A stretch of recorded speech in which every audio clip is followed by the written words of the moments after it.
솔샤르의 메뉴와 비교했을 때 눈에 띄게 발전한 모습들이 바로바로 나타나고 있어서 시간이 더 주어진다면 얼마나 강해질까 기대감을 불러 모으고 있습니다. 하지만 아직까지는 전체적인 경기 내용이나 결과들이 생각보다 좋지는 않은 것도 사실인데요. 좀 들여다보겠습니다. 강팀의 감독들은 보유한 스쿼드의 능력을 가지고 할 수 있는 가장 효율적이며 안정적인 경기 방법을 찾고 선수들에게 아주 쉽게 가르치고 단순하게 명령합니다. 선수들이 자신이 해야 할 일과 발휘할 수 있는 최적의 능력을 온전히 쏟아 붓기 좋은 환경을 마련해 주기 위해서요. 다른 변수들은 최대한 차단시켜주는 것도 아이디어고 일입니다. 랑닉의 베스트 플랜은 아마도 4-2-2-2 포메이션으로 시작해서 좌측면을 집중적으로 공략하는데 레시포드는 터치라인 쪽으로 붙어 상대 풀백과 센터백 사이 공간을 침투하는 움직임을 가져가고 후방에서는 거기에 맞춰서 지원하는 공간 패스를 뿌리는 것으로 시작하는 것일 겁니다.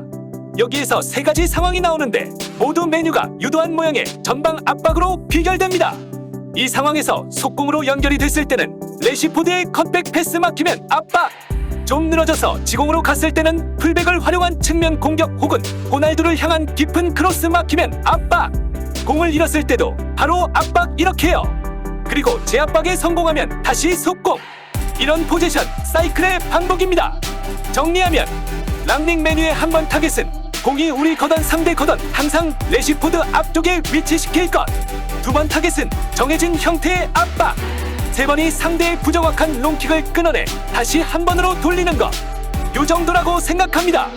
그런데 현재 메뉴는 플랜을 벗어난 행동들이 너무 많습니다.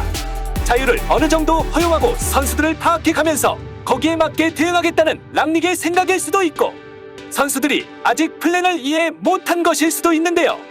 원래대로라면 생기지 않았어야 되는 변수들을 스스로 만들어서 거기에 대응하느라 고생을 좀 하고 있습니다. 예를 들면 우측으로 전개를 할 때는 호날두가 깊게 침투해주지 않습니다. 최대한 깊은 곳에 공을 둬야 그냥 왼쪽에서 하던 거 오른쪽에서 하는 거라고 생각하기 편한데 좌우가 달라서 상정하지 않았던 상황이 생기고 미드필드에서 턴오버를 만들게 됩니다. 그리고 경기 중간에 레시포드가 세트피스 키커로 서서 좌측면에 호날두가 서게 된 시간이 있었는데 그때 이후로 잠시 동안 비어있는 우측에 레시포드가 가게 됩니다. 그 후에 나온 우측면 상황인데요. 레시포드가 왼쪽에서 하던 걸 오른쪽에서는 안 합니다. 그리고 산초 달롯 모두 안쪽으로 들어오려고만 합니다.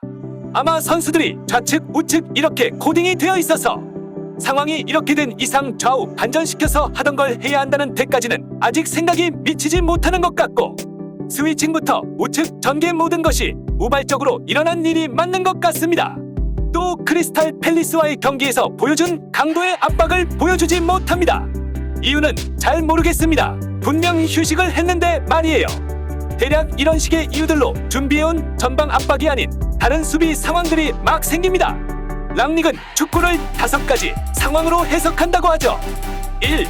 공 가졌을 때 2. 공 없을 때 3. 1. 2로 변할 때 4. 2. 1로 변할 때 5. 세트피스. 근데 공이 한 곳에 있을 때 5가지 상황이라 공이 있는 위치가 계속 이랬다 저랬다 하면 거기에 맞춰서 수십 가지 상황으로 늘어나 버립니다. 수비의 형태가 변하면 그 뒤 순서들도 다 변합니다. 정말 어쩔 수 없는 변수를 제외하고는 최대한 일관된 패턴으로 시작하는 일관된 수비 형태를 유지할 필요가 있습니다. 전술 이해도가 쌓이면서 변해갈지 아니면 무슨 새로운 수가 나올지 지켜보는 것이 재밌을 것 같습니다. 시청해주셔서 감사합니다. 흐흐.